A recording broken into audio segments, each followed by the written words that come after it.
It was a very ordinary winter evening. Kelly had gotten her husband off the night shift, put her 5-year-old son, James, to bed, although tucked in technically. She could hear the boys fussing and whispering from behind the nursery door, knew he'd still be playing in bed with his toy friends for a while, but didn't want to interrupt him with strict rules and reprimands. Finally, all the chores were done, hushed, and James was quiet. Kelly peeked into his bedroom to make sure he was sleeping sweetly. Leaving the door ajar, she turned on the nightlight and went to bed. Kelly's house was located on the edge of the street. To the right lived the neighbors, and to the left, just beyond the fence, the woods began.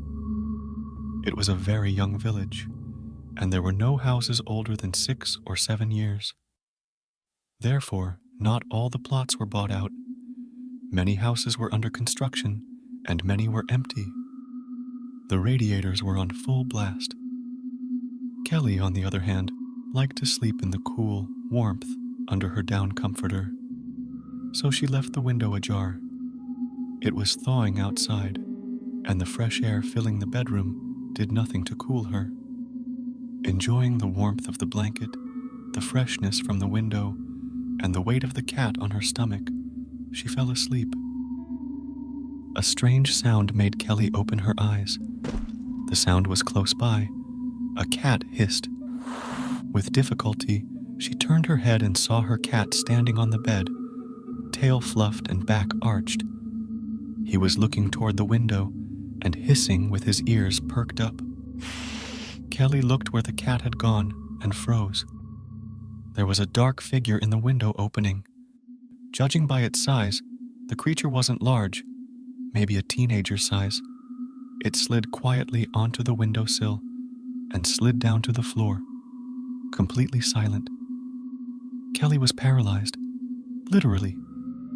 She couldn't move an arm or a leg, and just watched from under her ajar eyelids. When the creature straightened up, she got a better look at it. It was anthropomorphic, but it was clearly not human.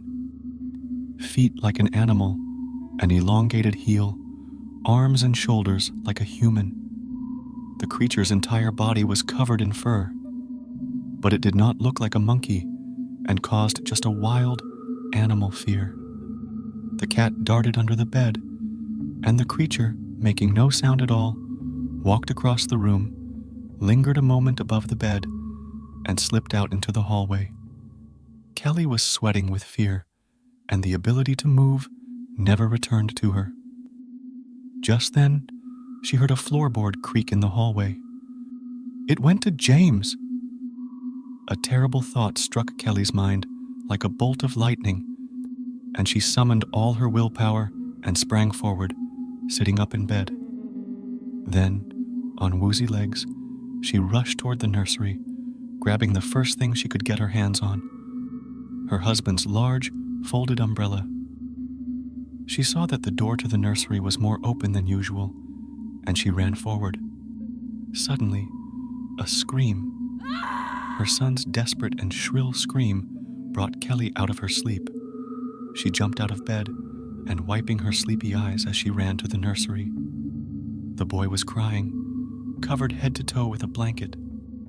Kelly cradled him against her, whispering that it was only a dream and it was okay. He was safe. Did I really have true sleep paralysis? She thought as she rocked her son. Mommy, whispered James, calming down. I had such a scary dream. It's just a dream, kitten.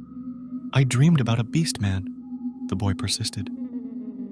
Kelly felt goosebumps crawl up her back to the top of her head, ruffling the hair on her head. Who? She asked. A beast man.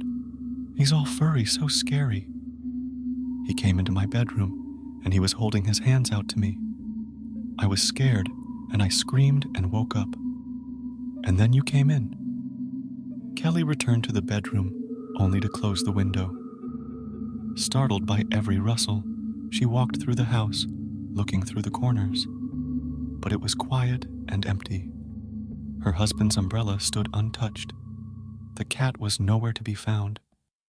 But Kelly didn't look for him, since she knew he liked to sleep in secluded places. When she was sure that there was no one in the house, she lay down next to her son, and so she lay awake until morning. The cat did not appear until dinner time, and his behavior was not usual. He cautiously crawled out from under the bed, looking around and sniffing before heading for the bowl. Kelly couldn't get rid of her thoughts about what had happened. What was that? A dream? But how could she and her son dream it at the same time? A dream? But how did she end up in bed if she clearly remembered following the creature? Kelly didn't tell her husband anything, knowing that he, a skeptic and realist, would laugh at her. But life wasn't the same anymore. James started screaming at night.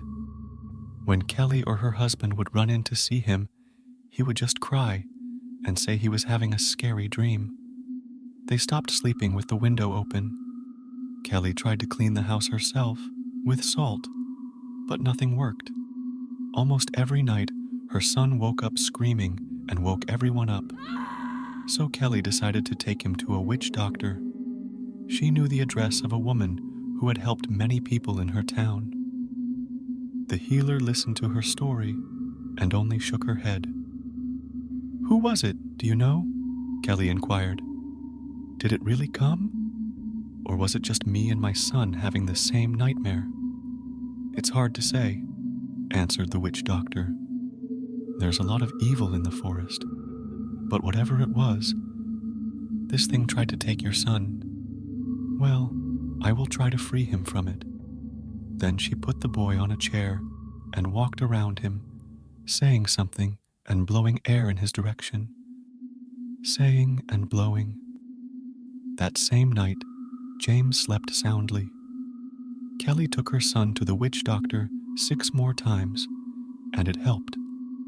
She also washed the house with the water the woman had spoken to her. Since then, the boy slept peacefully, never woke up screaming, and generally nothing paranormal ever happened in that house again. But even though 20 years have passed, Kelly still cringes when she tells that strange story.